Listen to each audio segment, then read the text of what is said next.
Meu nome é Júlia Gomes, sou mulher preta, administradora, tenho 24 anos, trabalho com recrutamento e seleção e sou apaixonada e ativa na causa de inclusão de jovens negros e negras no mercado de trabalho.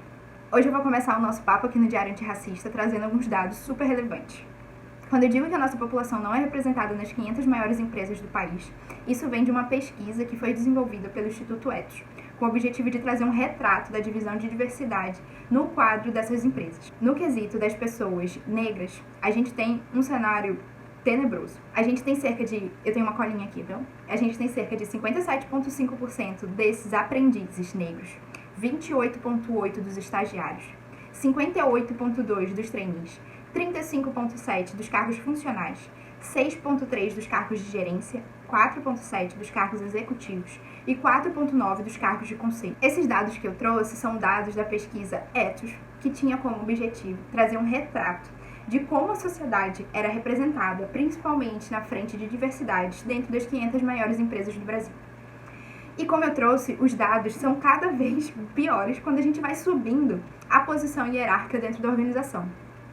Quando a gente pega 56,10% da população e passa a dar subempregos com uma valorização péssima, aliás, uma subvalorização da remuneração dessa pessoa, a gente está simplesmente boicotando a economia do nosso país.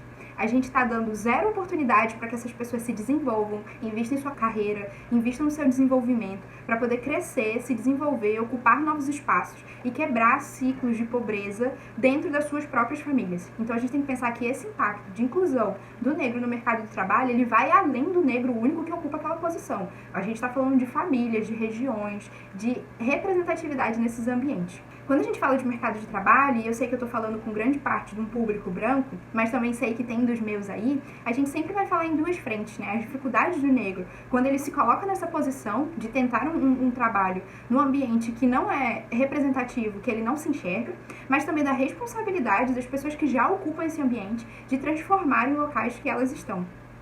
Então eu acho que o exercício hoje, assim, do nosso diário é trazer perguntas poderosas para o nosso dia a dia. Por que será que nós, pretos e pardos, que representamos 56,10% da população, segundo o IBGE, não estamos representados proporcionalmente no quadro de trabalho das 500 maiores empresas do nosso país? E por que não estamos também representados proporcionalmente em grande parte das outras? E é importante que a gente traga esses questionamentos, não só no nosso pequeno núcleo no trabalho, de amigos, de famílias, mas que a gente também pressione as pessoas que estão em posições estratégicas, posições de decisão, de influência, para que isso seja pautado em toda a organização. Tem um dado super importante também, que é um dado do IBGE, que diz que 64,2% da população de desempregados do nosso país é composta por pessoas negras.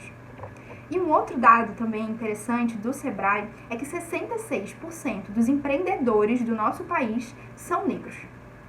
E aí é importante lembrar que esse empreendedorismo não é aquele empreendedorismo romantizado que a gente costuma ver nas lives da vida. Não é um empreendedorismo de oportunidade. Normalmente, o negro, quando vai empreender, é um empreendedorismo de sobrevivência. Ele não encontra espaço no mercado de trabalho, ele não se sente confortável para performar, ele simplesmente não recebe nenhum sim, e aí ele vai empreender por conta própria. E aí, se você não está num ambiente organizacional, se você não está fazendo uma faculdade, uma escola, e não pode questionar esses ambientes, eu te convido a questionar quais são os produtos que você está consumindo, quem são as pessoas que estão à frente desses pequenos negócios que você está demandando. Então, isso também é importante, que a gente valorize o trabalho dessas pessoas em tudo que a gente for fazer, que a gente racialize todas as nossas relações.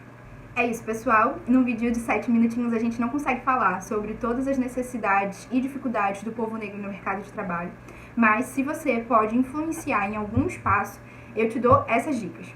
Questione, faça um censo. Seja da sua organização, um censo do local que você estuda, um censo dos empreendedores que você consome, dos produtos que você compra. Depois disso, pense em como é possível você fazer ações afirmativas de forma individual ou ações afirmativas de forma coletiva.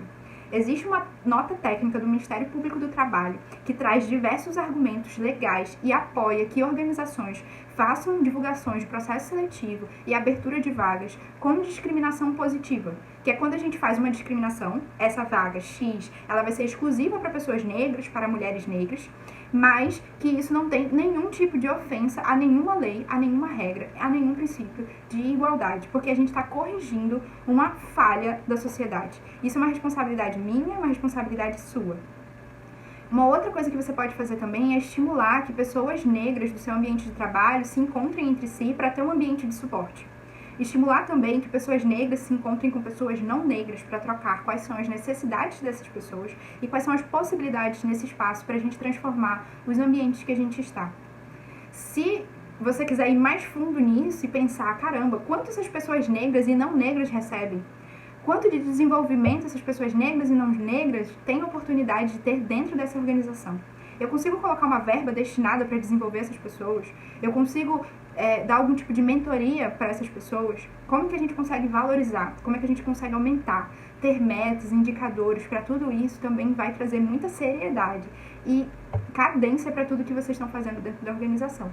Então, para as pessoas não negras, eu cobro e peço encarecidamente que lutem nos espaços que vocês ocupam para que essas pessoas negras tenham voz, espaço e desenvolvimento. E para as pessoas negras como eu, que sofrem todos os dias a dificuldade de não encontrar semelhantes no seu mercado de trabalho, eu peço que vocês encontrem outras pessoas, nem que seja uma pessoa no seu mercado de trabalho, para que você tenha um ambiente de segurança, uma pessoa para trocar sobre essas questões. E que, se possível, cuide de você e questione, dentro do possível, o que pode ser feito.